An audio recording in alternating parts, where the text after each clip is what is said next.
This is the way, although it is the wrong t-shirt. Star Trek Enterprise. Late, great, wonderful show, gone much too soon. Getting from there to here.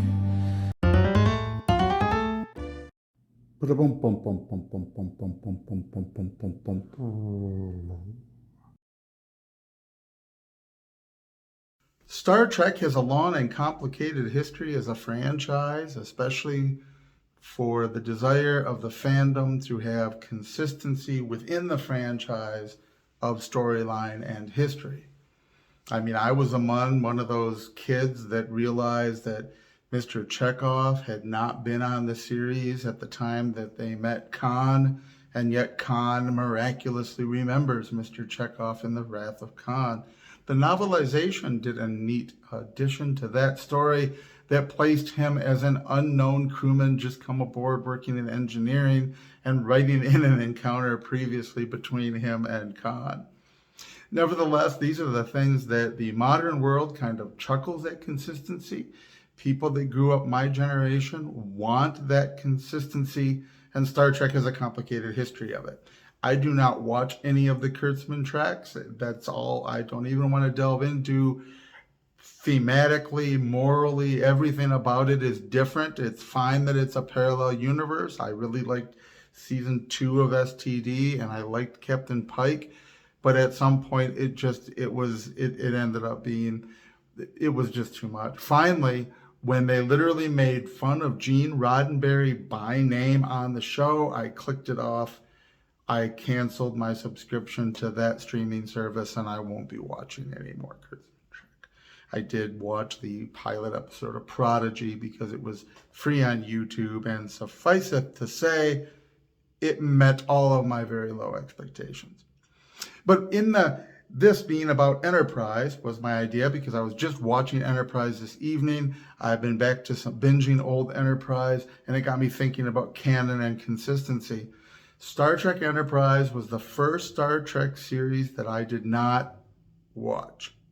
Now, there were 2 reasons for that at the time that it debuted, because one was, full disclosure, I'm a recovering alcoholic. I was not sober then, and I mainly listened to music and watched and rewatched old movies and shows that I knew because I was not mentally able to really follow anything new and enjoy it.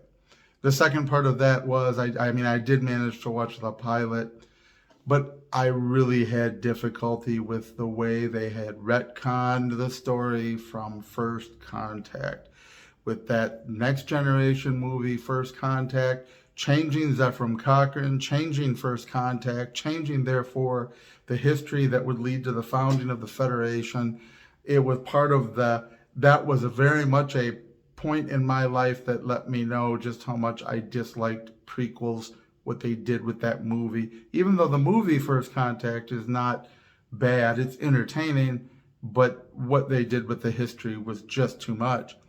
When Star Trek Enterprise was clearly a variant, a breakoff of that movie First Contact, continuing on with the cameo with their Zefram Cochrane, and by then prequels, just the idea of a prequel was enough to make me be like, no, really not again.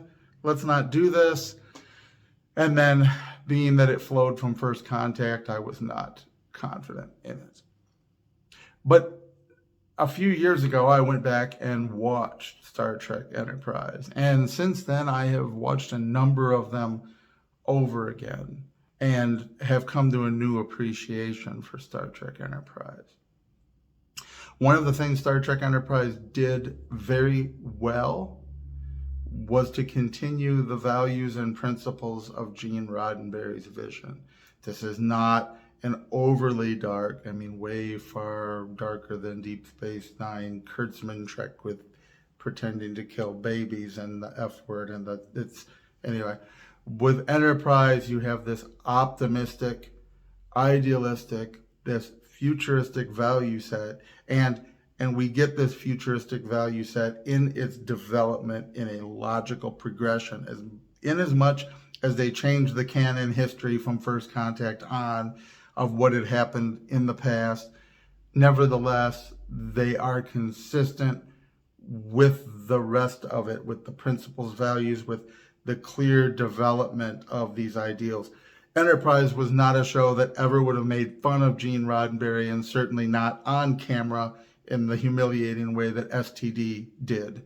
So Enterprise is consistent with exploring strange new worlds, and it gives us perfectly the cusp then.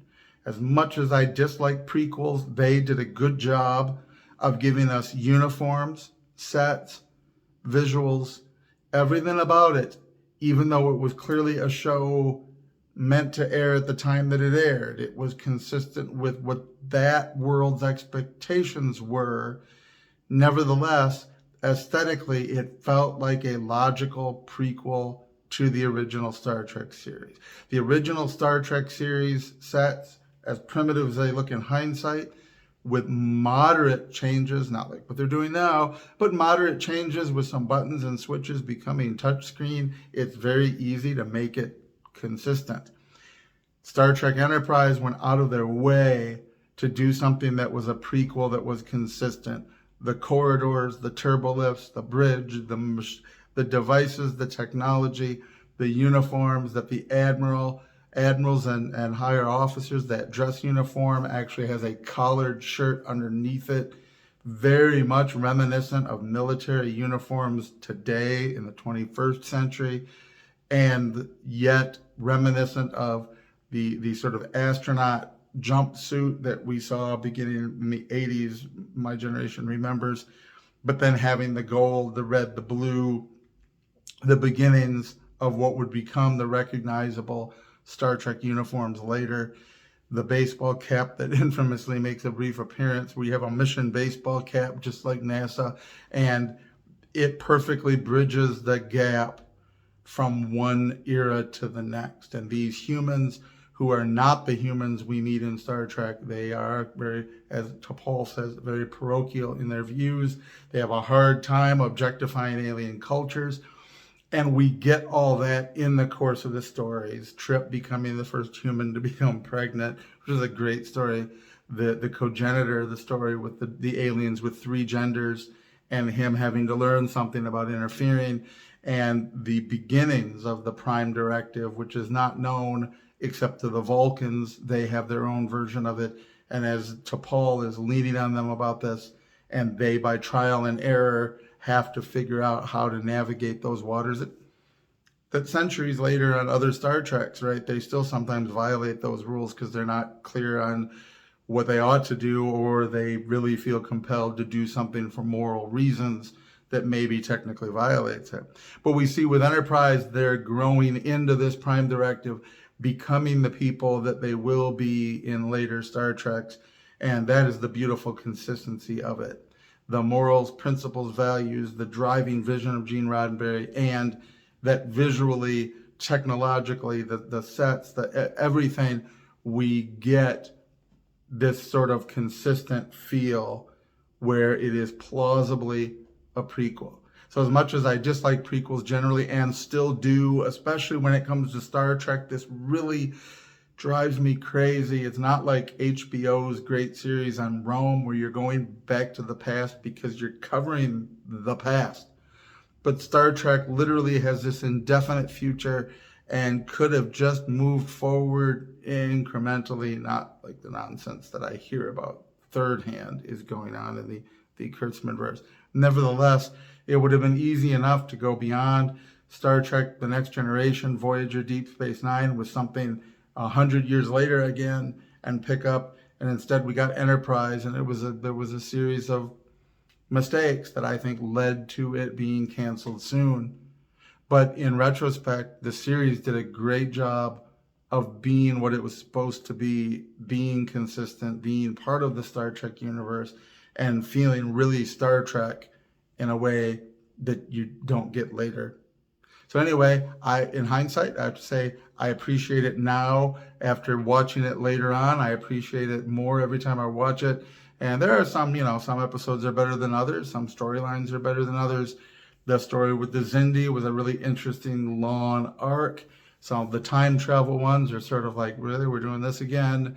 And yet many of the episodic ones, meeting alien species, and then by the end, the real transition where the Xindi, the leftovers of the Xindi incident leave people with this growing xenophobia and this final push conflict to deciding on the fulcrum, where are we going to teeter this totter, where are we going to end up, and how that finally sort of is dealing with the old viewpoints trying to reemerge and dominating it with the vision that is ultimately Roddenberry's vision and therefore Star Trek's vision of a positive future. So all in all, it really ended too soon, and boy, it would be great to see new ones made of it. But then again, anytime you do that, you're like, well, who's going to make it? Is it going to be any good? But as far as it stands, what Enterprise was and is and can be enjoyed now over and over again in hindsight was a good, consistent, spiritual part of the Star Trek universe in a way that has been lost. So go back, watch it, love it, enjoy it, make some chicken nuggies and squeeze it in between Baby Yoda and the Mandalorian. I mean Grogu. Live long and prosper. Do or do not. There is no try.